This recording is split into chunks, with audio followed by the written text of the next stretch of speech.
राधे राधे। मैं विशांत शर्मा स्वागत करता हूं आपका अपने YouTube चैनल क्वांटा क्लासेस में, जहां हम क्लास 10th की साइंस को कर रहे हैं, वो भी बड़े अच्छे और मज़ेदार तरीके से। आज बच्चा हमारी जो ये वीडियो रहने वाली है वो रहने वाली है एक तो सॉल्यूशन के लिए, जो आज हमारा संडे का टेस्ट था उसके सॉल्यूशन के लिए, और साथ ही साथ इसमें अनाउंस होंगे वीडियो में टॉप रैंकर के name, first second and third rankers के नेम, जिन्होंने अचीव किए हैं क्या कि first second and third rank achieve करी है, उनके नेम और उनके मार्क्स कि उन्होंने कितने मार्क्स गेन किए हैं। साथ ही साथ बताई जाएगी कि उन्होंने ये स्कोर कितने टाइम में किया है, ताकि आपको मोटिवेशन मिल सके कि हमें कितना और बेटर करना है, और जिन्होंने स्कोर किया है उनको बेटर मोटिवेशन मिल सके कि उनको इस स्कोर को मेंटेन करना है। बात समझ आई क्या?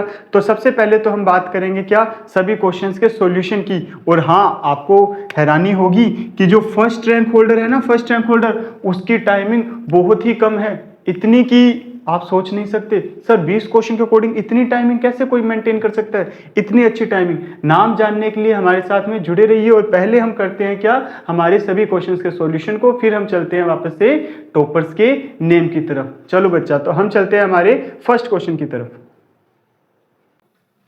हाँ तो दोस्तों, अब हम स्टार्ट करते हैं हमारे पहले क्वेश्चन से इसका सॉल्यूशन करना।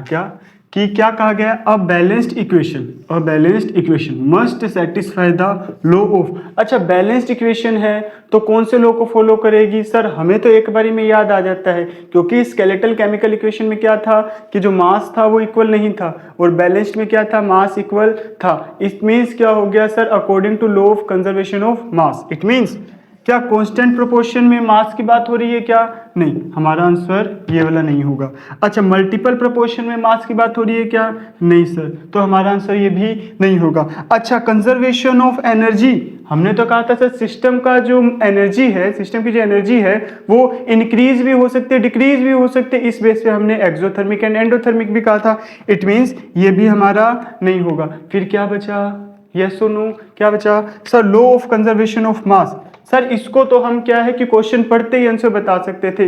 यस और नो, मुझे पता है आप बता सकते थे। अच्छा, एक और बार चेक करो, फिर हम चलते हैं हमारे सेकंड क्वेश्चन की तरफ। हाँ तो बच्चों, अब देखेंगे हम हमारा सेकंड क्वेश्चन। सेकंड क्वेश्चन क्या कह रहा है बच्चा कि विच of the following is used in black and white photography. कहां पर यूज हो रहा है बच्चों? ब्लैक एंड व्हाइट फोटोग्राफी में यूज हो रही है। कौन सी रिएक्शन थी? हाँ सर, हमें याद तो आ रहा है। ऑप्शन देखने से पहले मैं ये बात कर लेता हूँ क्या कि सर हमें पता है 2AgCl को जब हम सनलाइट में रख रहे थे, सिल्वर ब्रोमाइड को कहाँ रख रहे थे? सनलाइट में रख रहे थे, तो ये बना रहा था silver plus chlorine gas, silver plus chlorine gas. और मैंने ये भी चीज कही थी, क्या कही थी सर? इसके अकॉर्डिंग तो पहली बात तो हमारी ये वाली रिएक्शन एकदम सही हो जानी चाहिए, हमारा पहला ऑप्शन ही सही हो जाना चाहिए, हमें दूसरे तरफ जाने की जरूरत ही नहीं है। लेकिन नहीं, कभी ऐसी गलती नहीं करनी। आपको आंसर देखने के बाद, आंसर आने के बाद में बाकी तीन ऑप्शन को भी रीड आउट करना है। जैसे कि हमने इसी के बाद क्या बात करी थी कि सर जो हमारा 2AgBr है ये भी सेम टाइप की रिएक्शन देता है। It also gives same type of reaction as well as silver chloride. So ये क्या बनाएगा हमारा? 2Ag plus Br2, silver plus bromine gas ये फॉर्म करेगा। इट मीन्स सर इसका मतलब तो ये हुआ कि हमारी ये दोनों रिएक्शन सही है। फिर हम देखते हैं ऑप्शन सी की तरफ, जो क्या है both A and B, both A and B. बात समझ आई क्या? अच्छा, क्या मैं डी की तरफ जाऊंगा क्या? जब मेरा आंसर आ गया बोथ ए एंड बी, फिर मैं डी को रीड करूंगा 2AgI। नहीं सर, इसके बारे में हमने नहीं पढ़ा था। नहीं पढ़ा था ना? अरे पढ़ा था, नहीं पढ़ा था? नहीं पढ़ा था। इसलिए हम क्या कह देंगे कि सर इन तीनों में एक ही ऑप्शन है जो हमारा नहीं है, और पहले दो को एक साथ लेके चल रहे सी। इट मीन्स मैं इसको भी प्रेफरेंस नहीं दूंगा, इसको भी प्रेफरेंस नहीं दूंगा। ये चीज क्लियर है क्या? यस और नो? ओके बच्चा, अब हम चलते हैं नेक्स्ट क्वेश्चन की तरफ। हाँ तो बच्चों, अब हम चलेंगे हमारे थर्ड क्वेश्चन की तरफ, जो कि क्या है? Photosynthesis is an example of. Photosynthesis कुछ याद आ रहा है क्या? चलो पहले हम रिएक्शन लिख के देखते हैं। फोटोसिंथेसिस रिएक्शन क्या थी? 6CO2 plus 6CO2 plus 12H2O is equals to in the presence of sunlight and chlorophyll. Presence of sunlight and chlorophyll. It form C6H12O6 plus 6O2 plus 6H2O. Is that clear क्या? Yes or no? हाँ sir, इतना तो हो रहा था। और क्या हो रहा था? हाँ, यहां देखना एक इंपॉर्टेंट बात, यहां पर सनलाइट यूज हो रही है। सनलाइट क्या हो रही है, यूज हो रही है। और किसी भी रिएक्शन में अगर सनलाइट यूज हो रही है या फिर एनर्जी क्या हो रही है, यूज हो रही है, तो उसको आप क्या कहते थे, अरे क्या कहते थे, सिस्टम की एनर्जी डिक्रीज हो गई ना। जब सिस्टम की एनर्जी डिक्रीज हो गई तो आप उसको कहते हो क्या, एंडोथर्मिक, एंडोथर्मिक रिएक्शन। क्या कहते हो, एंडोथर्मिक रिएक्शन। अच्छा तो हमको ज्यादा देखना ही नहीं है, क्या इसमें एंडोथर्मिक लिखा हुआ है क्या, नहीं सर ये तो एक्सोथर्मिक है, रिएक्शन कट। अच्छा फिर यहाँ लिखा हुआ फोटोकेमिकल डिकम्पोजिशन। अच्छा सीबीएसई में क्या होता है, एक पैटर्न से क्वेश्चन पूछा जाता है, इसीलिए मैंने ऑप्शन में चीजें डाली ताकि आप ऑप्शन से भी टेस्ट देकर भी चीजों को सीख सको। क्या सीख सको, अच्छा यहाँ लिखा हुआ है फोटोकेमिकल। फोटोकेमिकल का मतलब photo refers to light, chemical मतलब केमिकल रिएक्शन, एंड डिकम्पोजिशन मतलब कि केमिकल्स की प्रेजेंस में और सनलाइट की प्रेजेंस में अगर डीकॉम्पोजिशन रिएक्शन हो रही है, जिसको आपने कहा था फोटोलिटिक डीकॉम्पोजिशन रिएक्शन, तो क्या ये वो है क्या, हाँ या ना। सर फोटोलिटिक डीकॉम्पोजिशन में हमने पढ़ा था, क्या पढ़ा था, इसी में हमने पढ़ा था AB is equals to A plus B, साथ में सनलाइट यूज हो रहा है। सनलाइट यूज तो हो रहा है पर दो प्रोडक्ट बन रहे हैं क्या, दो नए प्रोडक्ट बन रहे हैं क्या एक प्रोडक्ट से, नहीं। यहां तो सर दो प्रोडक्ट हैं, दो रिएक्टेंट हैं, उनसे एक मेन प्रोडक्ट बन रहा है, दो बाई प्रोडक्ट बन रहे हैं। मतलब कि हम ये तो नहीं कह सकते कि सनलाइट के बेस पे कि ये एक्सोथर्मिक है या एंडोथर्मिक है, लेकिन रिएक्शन यूज हो रही है, रिएक्शन क्या हो रही है, यूज हो रही है। यहां पर एंडोथर्मिक लिखा नहीं है, अगर एंडोथर्मिक लिखा होता फिर हम आगे सोचते।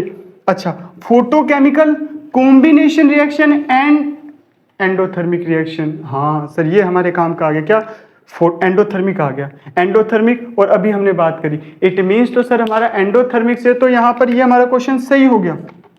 फोटोकेमिकल का मतलब कि लाइट की प्रेजेंस में कोई केमिकल क्या हो रहे हैं, कंबाइन हो रहे हैं, हम देख रहे हैं कार्बन डाइऑक्साइड और वाटर मिलके मेजर प्रोडक्ट क्या बना रहे हैं, ग्लूकोज, क्या बना रहे हैं, ग्लूकोज, और साथ में क्या बना रहे हैं, ऑक्सीजन एंड वाटर। वाटर तो यहीं से ही रिड्यूस हो गया, साथ में एक छोटा सा प्रोडक्ट बना क्या, ऑक्सीजन। तो इसी को हम क्या कहते हैं, फोटोकेमिकल कॉम्बिनेशन।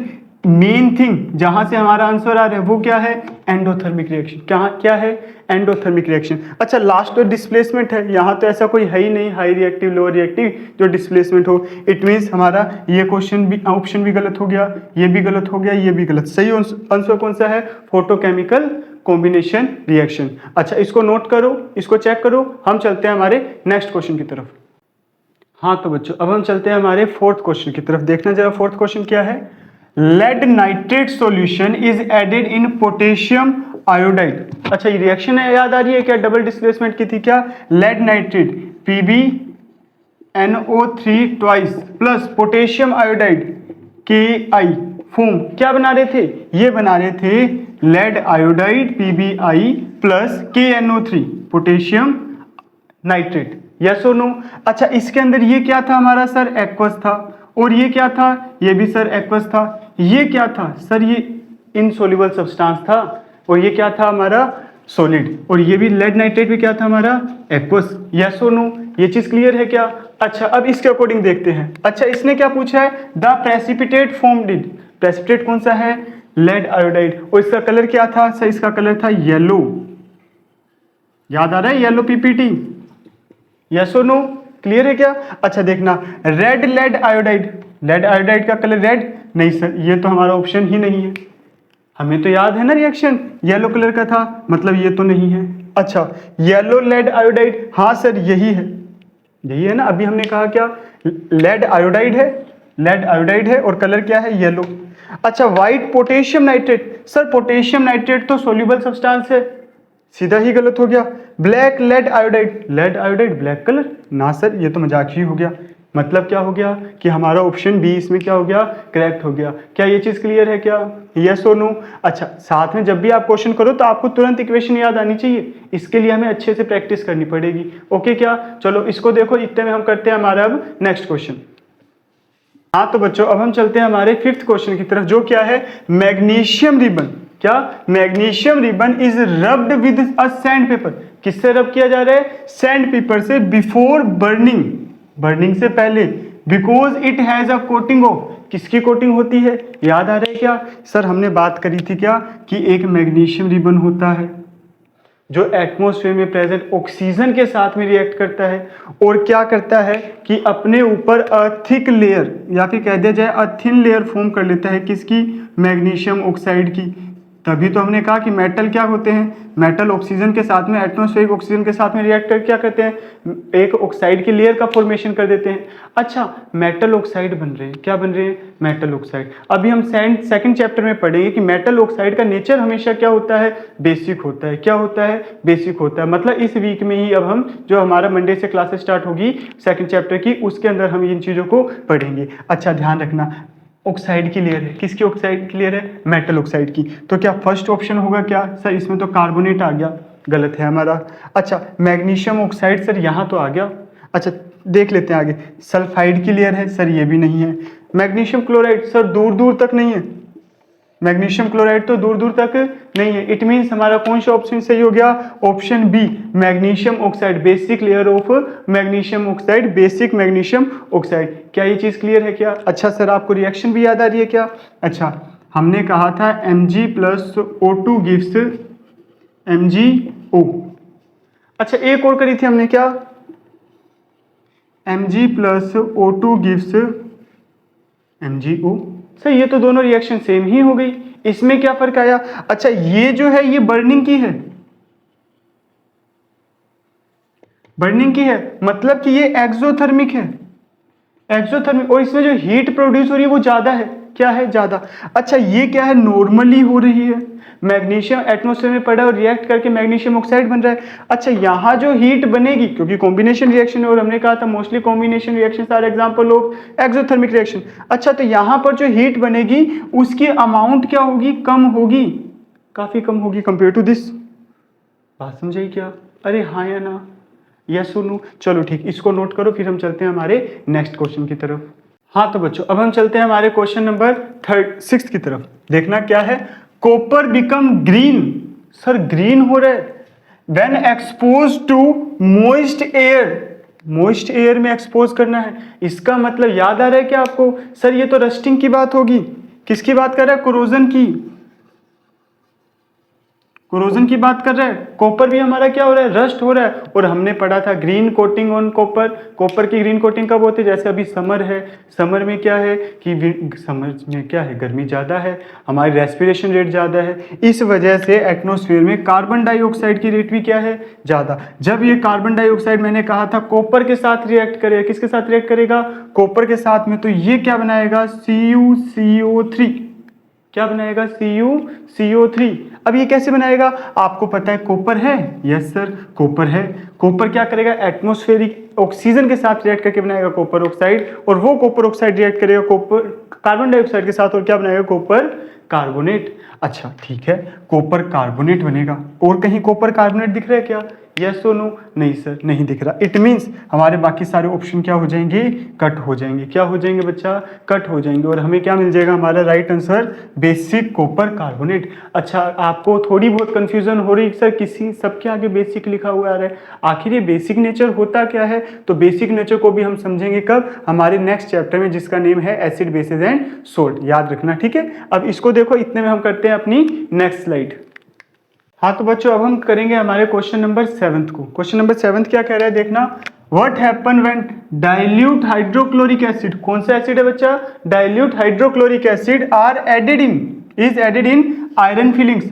अच्छा कोई रिएक्शन याद आ रही है क्या? हाँ सर याद तो आ रही है, क्या, Fe iron filings plus HCl, plus क्या था हमारा HCl, कैसा HCl है, ये डाइल्यूट है, क्या है, डाइल्यूट। आपको ये भी पता है कि हमेशा हम क्या है, एसिड की जब भी रिएक्शन करवाते हैं तो एसिड को डाइल्यूट लेते हैं। एसिड को डाइल्यूट ही क्यों लेते हैं, क्योंकि ताकि वो इजीली रिएक्ट कर सके, इजीली क्या कर सके, रिएक्ट कर सके। अच्छा देखना, तो फिर ये बनाता क्या है, क्या बनाएगा लास्ट में, ये बनाएगा FeCl2 iron chloride, ferrous chloride, yes iron chloride में, साथ में क्या बनाएगा, हाइड्रोजन गैस, क्या बनाएगा, हाइड्रोजन गैस। आयरन सोल्ट है, साथ में हाइड्रोजन गैस है, आयरन सोल्ट कह सकते हो इसको, आयरन क्लोराइड कह सकते हो, साथ में कौन सी गैस है, हाइड्रोजन गैस। अच्छा देखना, पहला ऑप्शन कह रहा है hydrogen gas and iron chloride are produce, yes sir बात तो सही है, पहला ऑप्शन हमारा सही हो जाएगा, लेकिन हमें सारे ऑप्शन को पहले रीड आउट करना है। दूसरा क्या कह रहा है, क्लोरीन गैस, नहीं सर ये पॉसिबल नहीं है, ये तो यही गलत हो गया, क्लोरीन गैस तो बन ही नहीं रही है, क्लोरीन गैस तो बन ही नहीं रही है, मतलब हमारा ये ऑप्शन तो डायरेक्ट ही क्या हो गया, गलत हो गया। अच्छा, नो रिएक्शन टेक प्लेस, ऐसा भी नहीं हो रहा क्योंकि आयरन ज्यादा रिएक्टिव है कंपेयर टू हाइड्रोजन, तो वो हाइड्रोजन को डिस्प्लेस करेगा, डिस्प्लेसमेंट रिएक्शन होगी यहाँ पे, इट मींस ये भी गलत है।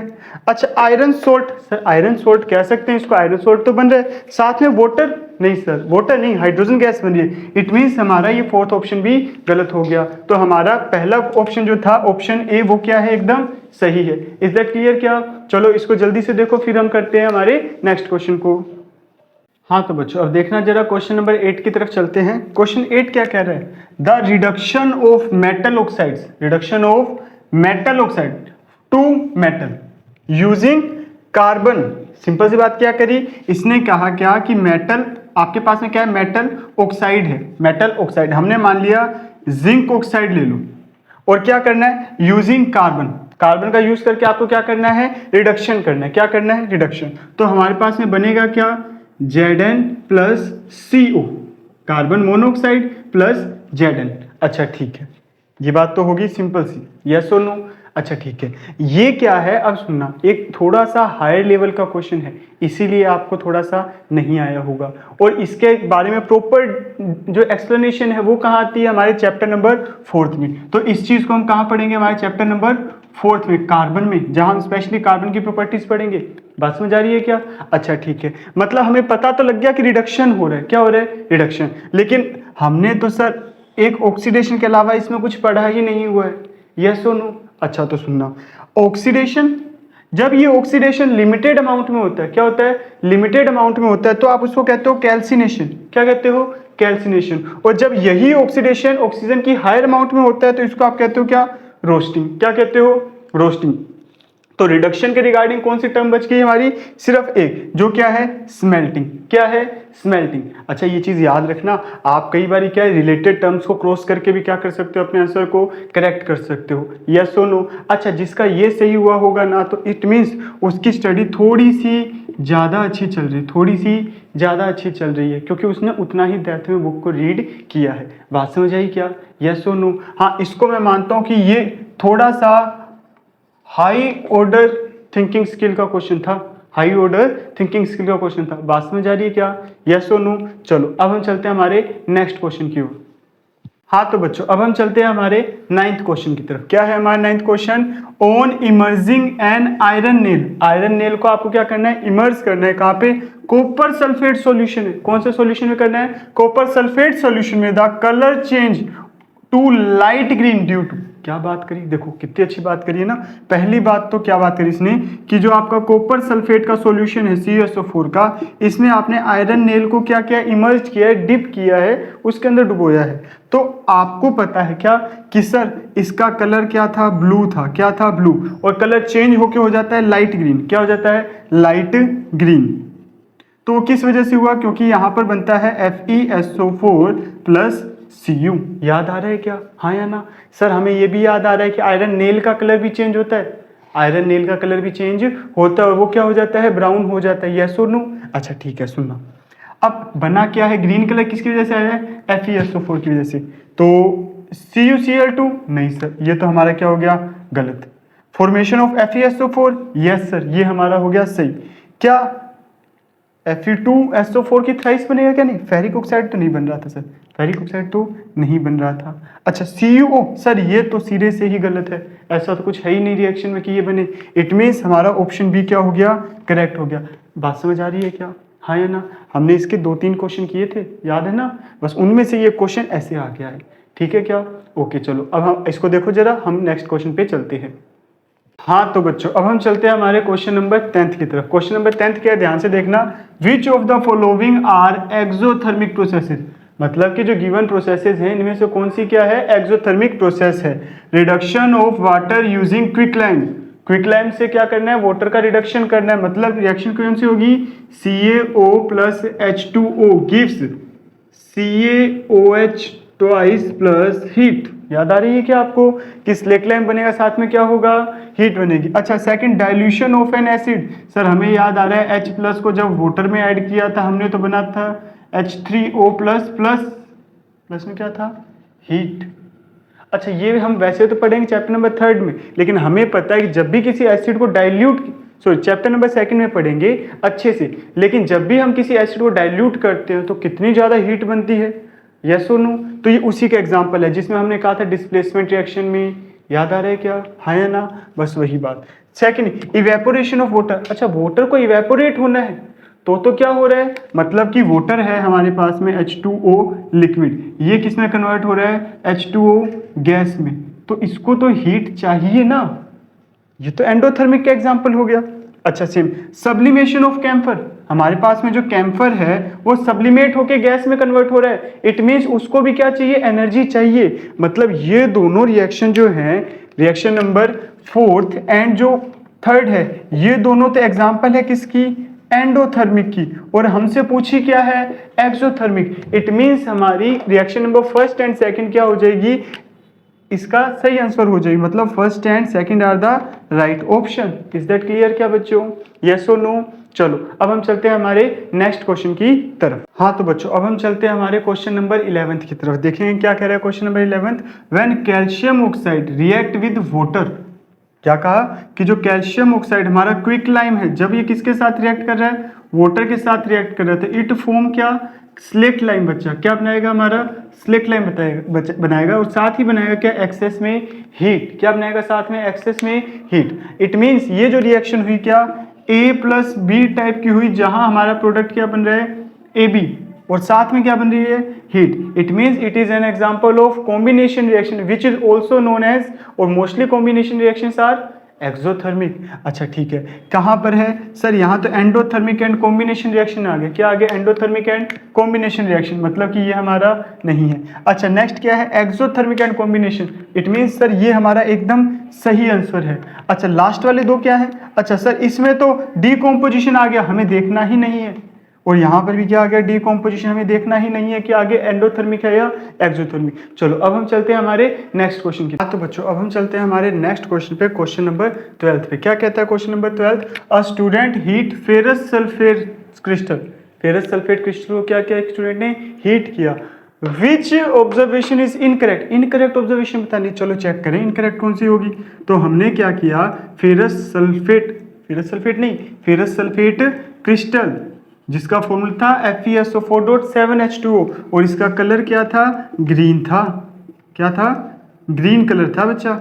अच्छा जब आपने इसको क्या किया, हीट किया, चाइना डिश में रख के क्या किया था, हीट किया था, तो क्या हमें ऑब्टेन हुआ सर, FeSO4+7H2O।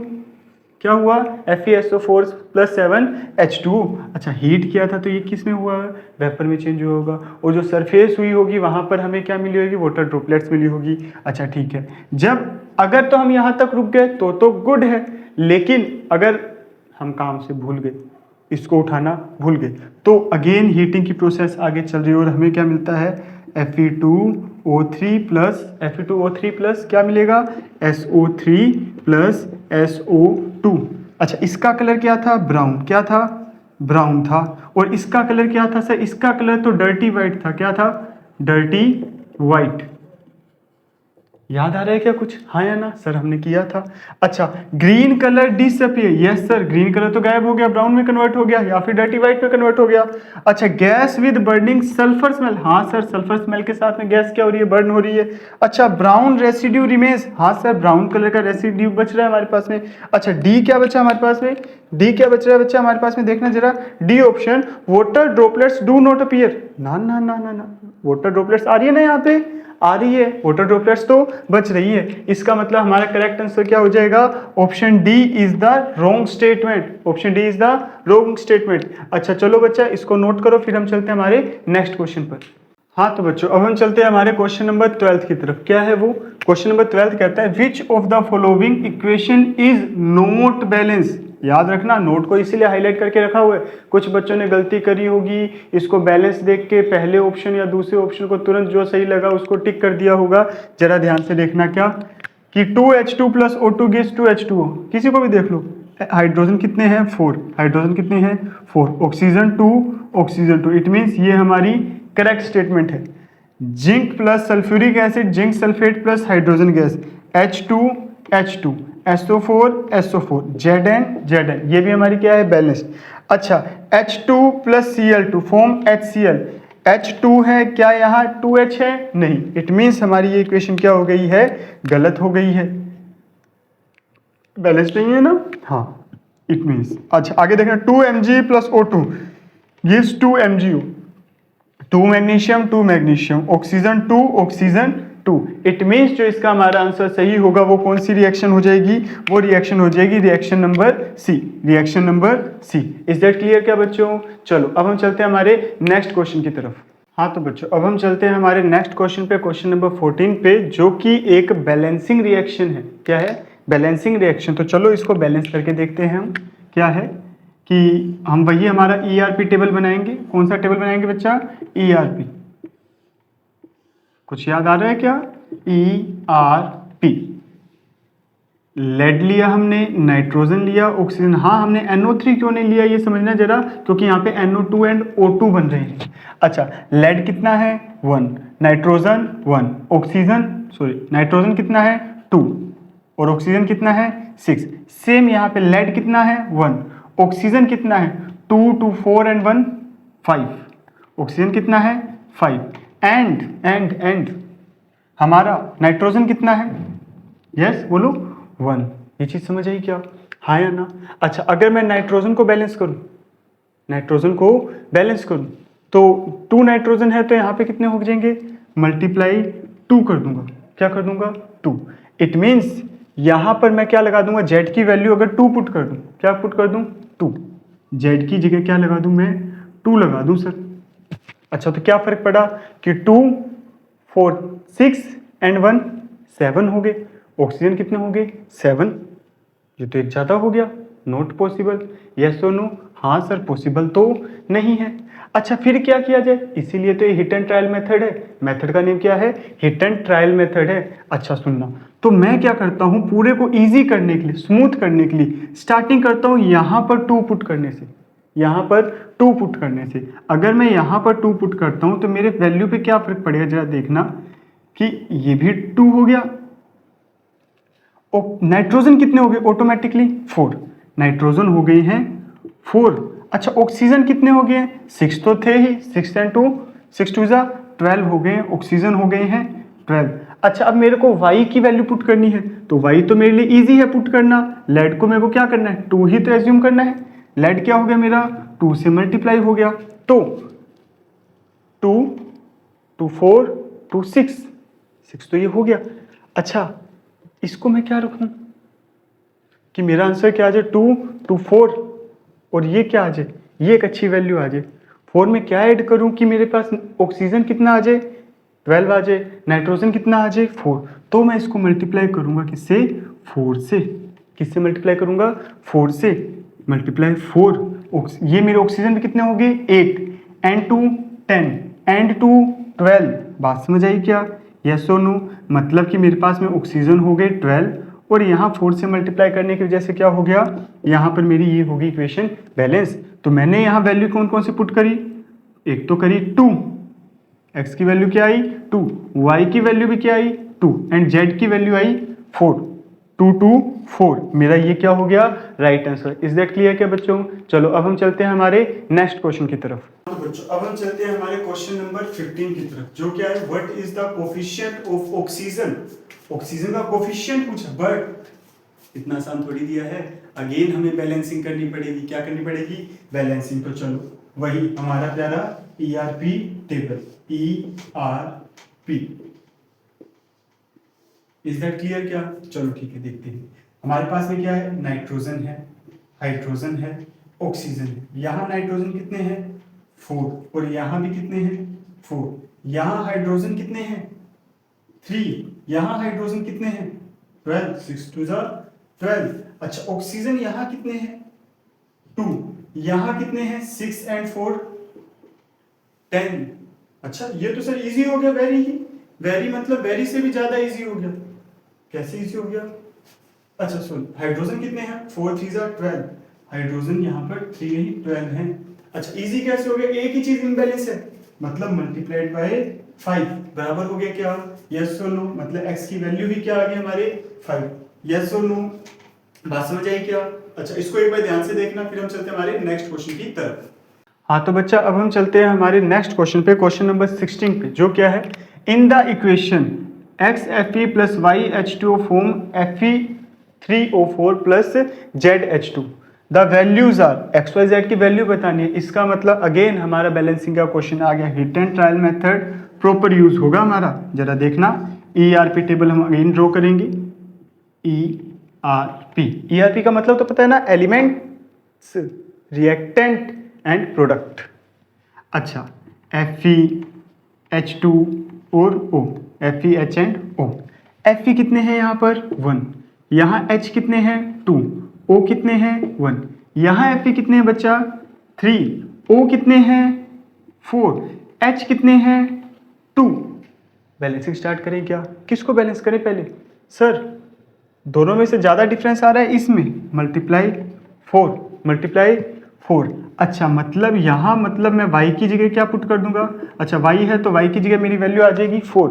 हाइड्रोजन कितने हो गए यहाँ पर 8, कितने हो गए 8, ऑटोमेटिकली यहाँ हाइड्रोजन कितने हो गए 8 हो गए, कितने हो गए बच्चा 8 हो गए। अच्छा ठीक है, अब फिर डिफरेंस में ज़्यादा किस में आ रहा है आयरन। चलो पहले हाइड्रोजन को बैलेंस कर लेते हैं, यहाँ 8 है, यहाँ भी 8 करने पड़े, मतलब जेड की वैल्यू भी क्या आ जाएगी 4 आ जाएगी, क्या आ जाएगी 4। अच्छा एक्स की वैल्यू 3, लो सर हो गई बैलेंस हमारी equation, 3 4 and 4, 3 4 4 sir first option ही हमारा क्या हो गया सही हो गया। बात समझ आई क्या। चलो अब हम चलते हैं हमारे नेक्स्ट क्वेश्चन की तरफ। बच्चों अब हम चलते हैं हमारे क्वेश्चन नंबर 17 की तरफ। क्या कह रहा है क्वेश्चन नंबर 17, देखना जरा। A substance x is used for white washing के लिए यूज कर रहा है, रिएक्ट विद वाटर के साथ रिएक्ट करके टू फॉर्म सब्सटेंस वाई। अच्छा मतलब क्या कहा कि एक्स की रिएक्शन हमने करवाई वाटर के साथ में तो फॉर्म हो रहा है क्या वाई। अच्छा Y react with carbon dioxide to form Z. अच्छा ये और सीन है क्या कि वाई जब रिएक्ट कर रहा है कार्बन डाइऑक्साइड के साथ में तो फॉर्म कर रहा है क्या प्रोडक्ट जेड।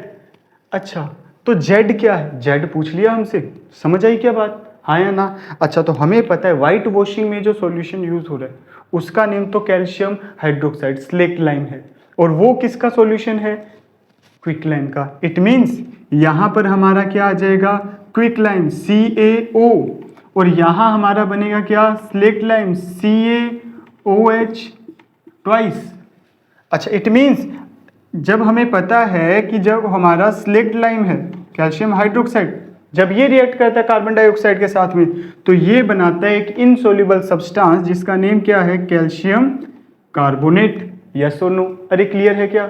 हाँ सर हमें ये भी पता है ना, क्या पता है कि जब आप स्लेक्ट लाइम में स्लेक्ट लाइम में एक्सेस ऑफ CO2 क्या कर दी एक्सेस में कर दी तो क्या बनता है हमारा CaHCO3 होल ट्वाइस, एक सोल्यूबल सब्सटेंस बनता है, हाँ या ना। लेकिन इसने जो जेड का है वहां तो रिएक्शन में कहीं भी एक्सेस नहीं कहा, मतलब इस रिएक्शन की तो बात करी ही नहीं है, ये तो सिरे से खारिज प्रॉपर क्या होगी नेग्लेक्ट होगी। ये हमारा एक्स, ये हमारा वाई एंड ये हमारा क्या हो गया जेड, तो जेड क्या हो जाएगा हमारा calcium carbonate. Is that clear क्या बच्चों। चलो अब हम चलते हैं हमारे नेक्स्ट क्वेश्चन की तरफ। हाँ तो बच्चों अब हम चलते हैं हमारे क्वेश्चन नंबर 18 की तरफ। क्वेश्चन नंबर 18 क्या कह रहा है देखना जरा। In the reaction CuO plus H2, copper oxide plus H2, black oxide की रिएक्शन हाइड्रोजन के साथ कराई है, copper plus water formed, then the reducing agent कुछ याद आ रहा है क्या। चलो फिर से करते हैं हम रिएक्शन, जरा समझते हैं क्या। CuO है प्लस क्या है H2, रिड्यूसिंग एजेंट कौन था जिसके होने के बाद ऑक्सीजन रिमूव हो रहा है, क्योंकि हमने रिडक्शन पढ़ा था क्या रिमूवल ऑफ ऑक्सीजन। अच्छा ऑक्सीजन को रिमूव करने के लिए जो एजेंट वर्क करेगा वो क्या है रिड्यूसिंग एजेंट। कौन है रिड्यूसिंग एजेंट। ऐसे ही अगर कहा जाए कि ऑक्सीडाइजिंग एजेंट कौन होगा, जो क्या कर रहा है ऑक्सीजन को ऐड होने के लिए मजबूर कर रहा है किसी दूसरे के साथ में। मतलब क्या हुआ कि इसके अंदर देखना जरा ध्यान से, इसके पास में 2 इलेक्ट्रॉन थे जो किसके पास में है, कॉपर के 2 इलेक्ट्रॉन है किसके पास में ऑक्सीजन के पास, किसके पास में है ऑक्सीजन के पास में। हाइड्रोजन H2 है जो कि क्या है H2, ये अपने एक इलेक्ट्रॉन लेकर आया, तभी तो क्या हुआ कि ऑक्सीजन ने इसको इसके इलेक्ट्रॉन वापस किए और हाइड्रोजन से इलेक्ट्रॉन लिए। तो इस केस में हमारा रिड्यूसिंग एजेंट कौन हो गया, किसने ऑक्सीजन को मजबूर किया कि कॉपर से दूर हुई, हाइड्रोजन। किसने किया, हाइड्रोजन ने। इस वजह से हमारा इसमें रिड्यूसिंग एजेंट कौन हो जाएगा, हाइड्रोजन। आपको याद आ रहा हो मैंने कहा था क्या, mostly metals are reducing agent and mostly non metals are oxidising agent.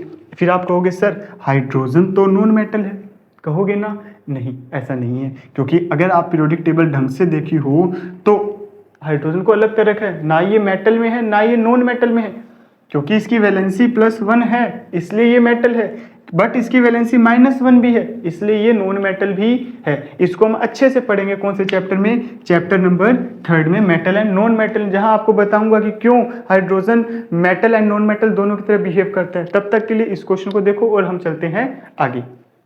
हाँ तो बच्चों अब हम चलते हैं हमारे क्वेश्चन नंबर 19 की तरफ। क्या है वो, identify XYZ in this reaction.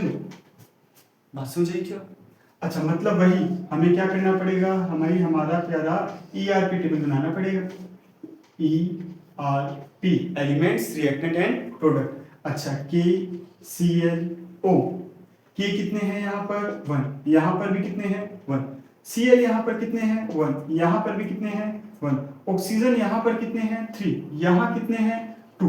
अच्छा जो बैलेंस नहीं है उसको बैलेंस करना है, जो बैलेंस नहीं है उसको बैलेंस करना है। तो जरा ध्यान से देखना क्या करेंगे, यहाँ अगर मैं मल्टीप्लाई 2 कर दूं और यहाँ मल्टीप्लाई कर दूं 3, क्या कर दूं 3, तो अगर मैंने यहाँ 2 से मल्टीप्लाई किया इट मींस यहाँ क्या आ गया मेरा, मतलब कि जो x है उसकी वैल्यू मैंने क्या निकाल दी है 2 और जो z है उसकी वैल्यू क्या निकाल दी है 3। इससे क्या फर्क पड़ा, इससे फर्क ये पड़ा कि सर मेरा ऑक्सीजन तो बैलेंस हो गया बट जो क्लोरीन है इसका मल्टीप्लाई भी किससे हो गया 2 से, पोटेशियम का भी मल्टीप्लाई किससे हो गया 2 से, बट यहाँ पर तो सिर्फ ऑक्सीजन बैलेंस हुआ है, मतलब मेरे को y की वैल्यू क्या रखनी पड़ेगी 2, ताकि मेरा क्या हो सके, सारी इक्वेशन क्या हो सके बैलेंस। तो मेरी वैल्यू क्या है 2,2,3, मेरा ऑप्शन ए क्या हो गया करेक्ट। इज दैट क्लियर क्या, चलो अब हम चलते हैं हमारे नेक्स्ट क्वेश्चन पे। हाँ तो बच्चों अब हम स्टार्ट करते हैं हमारा लास्ट क्वेश्चन इस सीरीज का।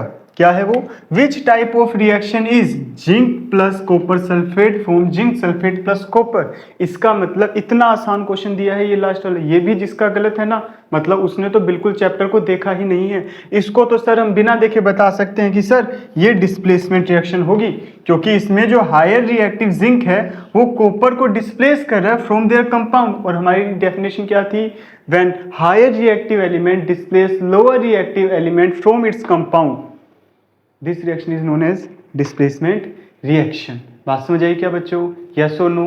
अब हम बात करेंगे क्या हमारे इस सीरीज के जो आज का जो टेस्ट के जो टॉपर्स थे उनकी, first second and third rank holder की। ओके बच्चों, चलो मिलते हैं नेक्स्ट स्लाइड में। हाँ तो बच्चों आपको जिस चीज़ का इंतजार था वो टाइम आ गया है। अब हम बात कर रहे हैं हमारे आज की सीरीज के टॉपर्स के बारे में, जिसमें फर्स्ट रैंक जो इसने गेन किया है उनका नेम है क्या, पार्थ चुग। पार्थ चुग विजयनगर के रहने वाले हैं, राजस्थान के गंगानगर जिले की। और सेकंड नंबर जिन्होंने लिया है उनका नाम है हीर, ये है गंगानगर, ये है हनुमानगढ़ के रहने वाले, कहाँ के, राजस्थान के हनुमानगढ़ के रहने वाले हैं, हीर रहने वाली है। और यशिका, यशिका हमारे राजस्थान के गंगानगर के अनूपगढ़ की रहने वाली है। पार्थ ने 18.67 आउट ऑफ 20 स्कोर किया है in just 3 minute and 32 seconds, जिसमें इनका एक क्वेश्चन गलत हुआ है और बाकी क्वेश्चन सही हैं। अच्छा बात करी जाए अगर हीर की, तो हीर ने 16 मार्क्स ऑब्टेन किया आउट ऑफ 20, बट अच्छी बात, द बेस्ट बात क्या लगी कि इनका 0 क्वेश्चन रॉन्ग है, मतलब इन्होंने उतने ही अटेम्प्ट किए जिन पे इनको श्योरिटी थी, तो इसके लिए इनको वेरी गुड। एंड लास्ट आता है क्या हमारे यशिका, जो थर्ड रैंक हासिल करी है यशिका ने अनूपगढ़ से, इन्होंने 15 मार्क्स गेन किए हैं आउट ऑफ 20, बस इन्होंने थोड़ी सी जल्दबाजी कर दी और 3 क्वेश्चन क्या कर दिए गलत, अदरवाइज इनकी भी रैंक होती क्या सेकंड।